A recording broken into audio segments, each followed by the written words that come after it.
Hello, and welcome to Financial Planning Unlocked. The contents of this podcast do not constitute a recommendation or advice, and no action should be taken without seeking advice from a financial planner.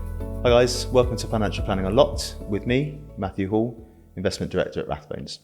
And I'm Malvee Vaja, I'm a financial advisor at Rathbones. In this podcast, we'll discuss the effects of compounding and how this can affect your regular savings over time. Malvee, do you ever dream of winning the lottery? Matt, everyone does. Yeah, to be fair, everyone does, and it's still my plan A. But I mean, don't get me wrong, I absolutely love my current career. But I can't help but deny that if my Euro Millions ticket came in, there'd 100% be a Matthew Hall-sized hole in that plastic wall over there. I mean, my aspirations for it, if I did win, would probably be a life of extensive travel, probably entrepreneurship, some philanthropy, but probably not full-time employment. Well, you might have to give that a rest because I think you've got better odds of winning an Oscar or an Olympic medal. But personally, I've always liked the dream where you've got that long lost relative and they leave you a big pot in their will. But unfortunately, my parents are both one of 7. Right. I'm one of 4.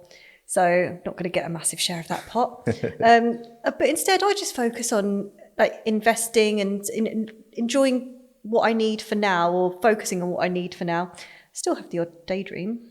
Yeah, I mean, to be fair, we all do that, don't we? We have a little daydream, but we sort of take more practical control of our finances, don't we? Yeah. And I'd argue that sort of financial security, not necessarily wealth, because those two are slightly different, is more within people's grasp than many people consider. You know, the key to it really is disciplined and consistent saving. You know, 2 qualities that I argue that all of us possess. Yeah. Now, I mean, don't get me wrong. You know, I'm still an advocate for the Friday night curry. Love a Friday night curry, not just putting a ban on them. But when it comes to sort of, you know, your walk to work this morning, did you really need that sort of extra coffee from the coffee shop? Could you have made it at home?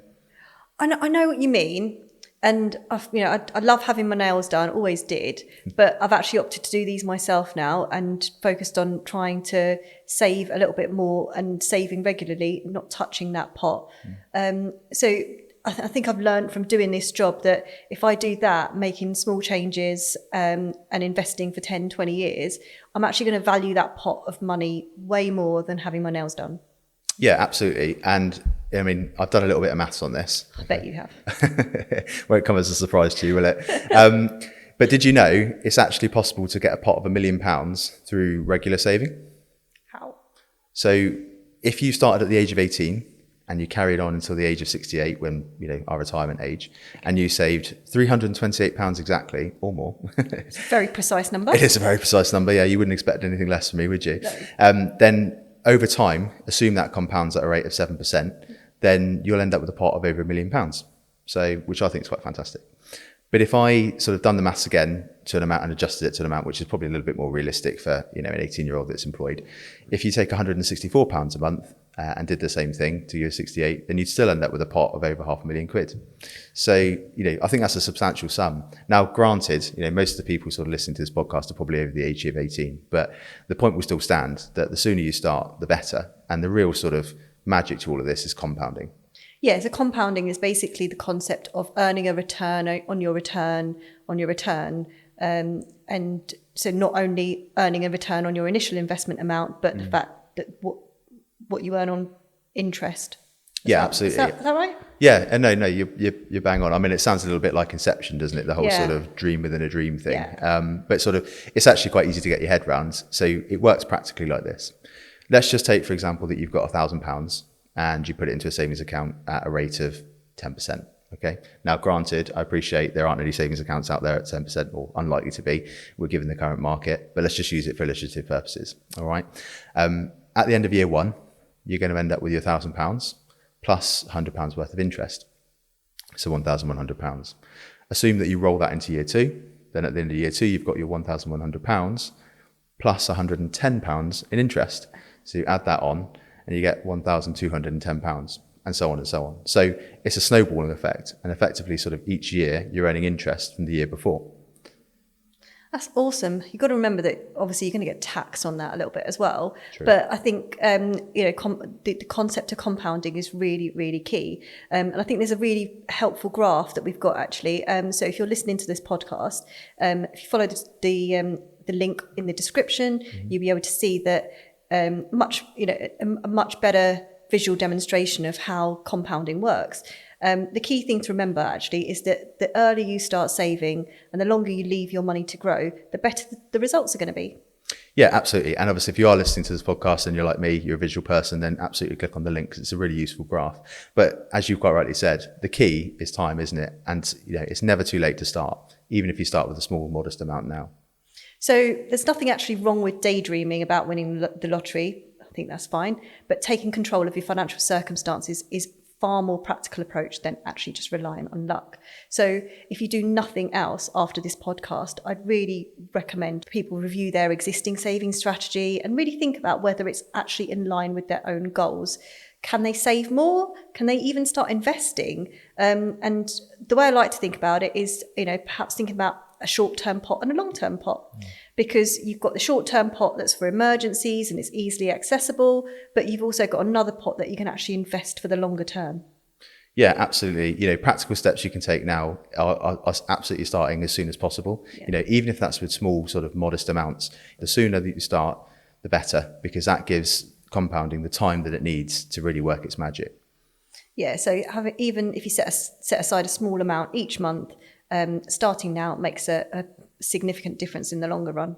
And another really important aspect when you're thinking about all of this is the type of asset or like the investment vehicle that you use, because a traditional savings account, a normal savings account, we all consider as a safe place to store money, which is great, but the interest rate might not be enough to keep up with inflation, and that's really, really key. So you might want to think about like higher yielding options such as stocks, bonds, collectives, real estate even.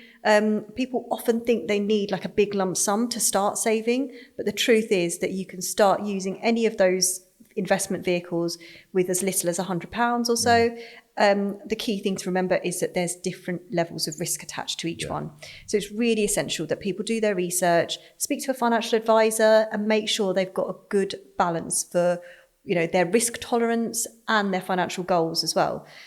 Investing money comes with so many risks, and you could also lose it all. So be very, very careful.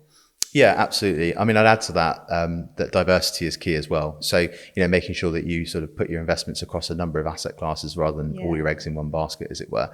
That way, if one of the assets that you're invested in doesn't perform quite how you'd expect it to, then hopefully the other assets will perform as you'd expect them to help sort of smoothen that volatility out.